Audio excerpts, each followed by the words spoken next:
Mga master, hello mga master, nandito po ako ngayon sa Floating Cottage, Macambol again. Nandito ako sa Davao Oriental. Nakahuli po ako ng dalawang isda. Yan. Dalawa po. Yan, kasama ko yung kaibigan ko, yung kababata ko na naputol lang yung isda niya, mga siguro nasa mga half kilo. Naputol sa sobrang laki. Dito po kami ngayon sa Floating Cottage. Yan. Maraming naliligo, yan. Maraming mabisita. Dito po kami pipishing. Actually mga master, marami pong isda dito. So, siguro sa next balik namin, magdala kami ng mga pain na pasayan. Kasi sa sobrang dami. Pag tapon mo sa lures dito, lalabas yung mga talakitok, sobrang dami. Kaya napag-desisyon na namin next balik namin ng aking kaibigan, yan, na si Benji, na mag kami ng mga pasayan. Yan. Yan. Ito po mga lures namin. Yan.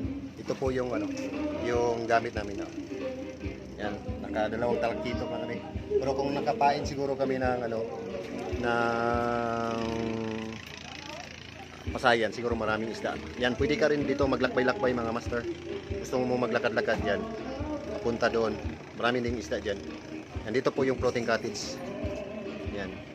So, Benji, sir, anong masabi mo? Balik tayo dito. Babalikan ko yung nakawala.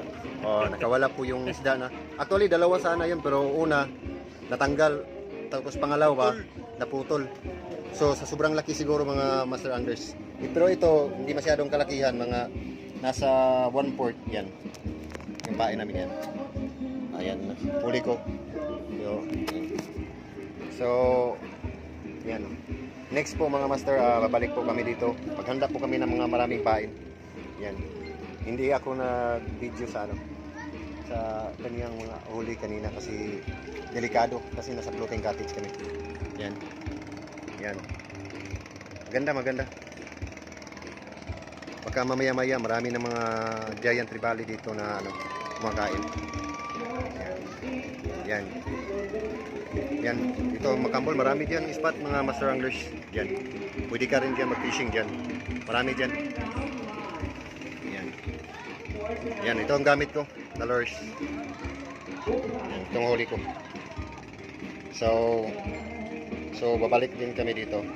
Baka may mga malapit diyan, pwede tayo sabay dito mga master anglers. Maraming salamat sa lahat ng suporta. Yan, fish on.